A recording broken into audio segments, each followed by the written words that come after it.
Hi, I'm Matt here in Michigan. And I'm Randall here in Texas. Today, Matt and I are taking a look at a new film. Angelina Jolie stars in Those Who Wish Me Dead. Her castmates are also Finn Little, Aidan Gillian, Nicholas Holt, John Berthnall, and Medina Sighorn. It is directed by Taylor Sheridan, who's also the creator of Yellowstone. He's also wrote Sicario. But before we get too far into this review, remember to like this video and subscribe if you want to see more and ring that bell icon. Those likes and those subscriptions really help us out. Now, so far, critics have given this average reviews, but audiences have given it above average reviews. Now, it's currently in theaters and streaming for a limited time on HBO Max. Now, in this movie, a kid is on the run in the Montana wilderness from two men trying to kill him over information his dad knew. The kid meets up with a fire expert as a forest fire threatens to kill them all. Now, Randall and I each come up with our own synopsis of the film separately, and Randall's is a little bit different. So, Randall, what's your synopsis of this film? Did we even watch the same movie, Matt? We did. We definitely did. What I came up with my synopsis is that, it tells the story of a smoke jumper who is struggling with her perceived failure to save a group of kids from a forest fire when an unseen threat comes into this small town.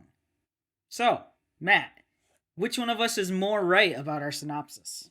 I don't know that there is one that's more right because I think both storylines are definitely going on in this film. I guess it's a little bit different on what really is the driving force of it too. For yours, I definitely agreed because Angelina Jolie is like the top build character and stuff, and that's really her storyline that's going on.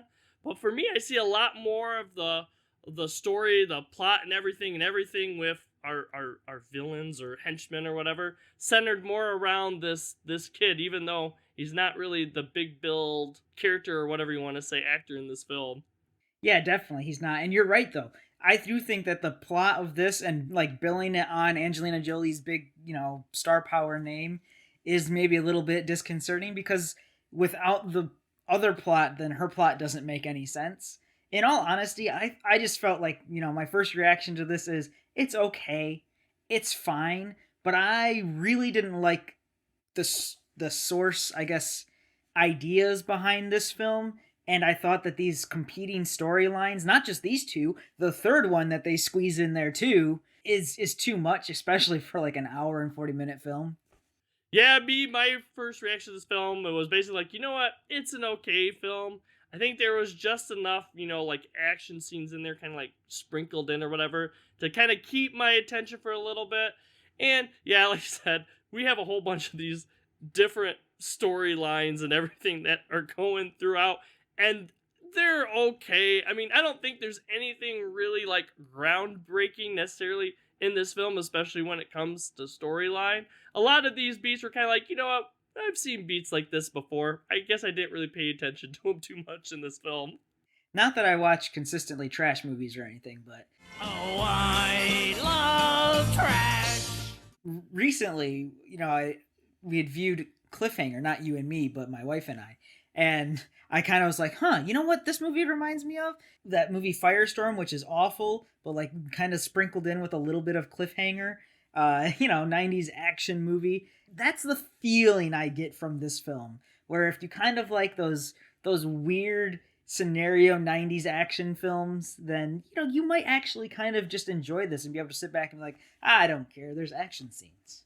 For me, I had the same feeling after watching like Shooter. I don't know why, but after watching Shooter kind of thing, and the feeling I got after watching this movie is about the same. And I think there's some people that really do enjoy Shooter. Me, I'm just like, yeah, it's an okay movie. That's kind of how I am with this. It's like, yeah, it's an okay movie. It's weird. This film is such an oddball for me because of like where it takes place and what it's talking about and all this other stuff that's going on in the background.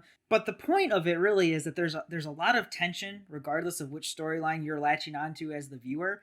But then I felt so off-putting when there's like this scene with them running across an open field and there's like lightning strikes. I'm like, oh yay! To go along with all of the actual drama and tension, here's some artificial tension for you that's completely unnecessary.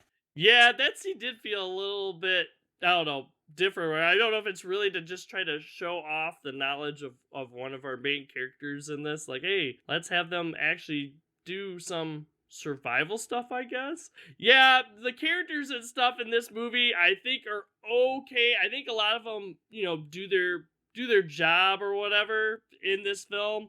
There is one character though that ended up being a lot more than what I was expecting them to be, and I think that one character shined. And not really to give a little bit too away, but the circumstances around that character, think like, well, this character might not be doing too much. But then you're like, holy crap, this character does a lot in this film.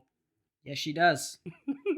See, you didn't even say it was a she or he, and I know who you're talking about. So Yep, that's a good thing. exactly. Yeah, like, to be honest, that whole plot line is kind of like the third plot line of this film that someone else could have written a plot synopsis about. Those are the two most interesting characters to me because they're the two, like, I want to say almost human characters. John Berthnall does a really good job of his like small town cop persona in this, and it's good to see him kind of stretch his acting a little bit past just Fair enough.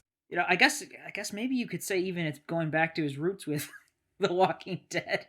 But yeah, no, I found that storyline was actually the most human storyline, and even though it's weird and doesn't necessarily fit with the plot at all, I did latch onto that and thought, well, these are two good characters, well written, and interesting to watch. Yeah, me kind of talk about like our bad guys, I guess, in this film a little bit too. I think they do an okay job. To me, I mean, they're somewhat believable as like assassins, or kind of shady what they're, secretive a little bit what they're actually part of. Yeah, there's one thing I didn't like too much about them. I thought they were maybe a little bit inconsistent with their actions a little bit. It's kind of like some people they take out without any second thought or anything to it. And then there's other people they're kind of hesitating on. And they kind of explain why in the film, but at the same time, too, it's kind of like, I don't know that I really buy it. It's like, wow, I mean, you just wiped right through some of these other characters, and these other characters you're kind of like waiting and giving them a lot of time to explain why they shouldn't already be dead. Matt, those other characters had it coming. They were all wearing red shirts. Yes! Jeez. I'm wearing a red shirt too, so I'd be taken out as well. No, I agree, though. There were definitely times in there where I'm like, wow, okay, if this was any other character, plot armor would have, not been enough to keep them alive, but it doesn't matter. There we are. Headshot, Matt. Headshot. Headshot, yes. Headshot. And that's one of the things I was headshot. talking about, too. If someone getting taken out, I don't know. We have multiple headshots, I guess, in this film. I don't know. It was weird. I guess my biggest critique of the film is that each of these individual plot lines is and of themselves kind of interesting, but they don't all work together. Yeah, generally, sorry, this movie is okay, kind of fun to watch. I do think some of the scenery is really nice, colors with like the oranges and stuff that we get from the fire that's going on this. But yeah, I think the fire is really just that ticking clock, that pushes everything, gives everything a time. Like, oh, we only have so much time to do certain things in this movie. I'm pretty sure the fire is just there because that's what the plotline for Angelina Jolie's character requires. Because the script said so. The script said so. We gotta make it happen. Yep, gotta make it happen. Telling you, just Firestorm. Firestorm. Well, guys, what do you think? Should I watch Firestorm? Just kidding. Let us know in the comments below. What do you think about this movie? If you've checked it out already. Also, be sure to check out some of our other reviews on our YouTube page. We have new movie reviews, flashback movie reviews. We also have TV show reviews and deeper dive discussions. We also have a Facebook page, so make sure to go check us out over there if you haven't already. We post the day before what we're going to be posting on YouTube the next day. We post new videos every Monday and Thursday, so be sure to come back and check us out. For now, I'm Randall here in Texas. I'll see everyone next time. And I'm Matt here in Michigan. Have a good day, everyone. Next time on No Market Media.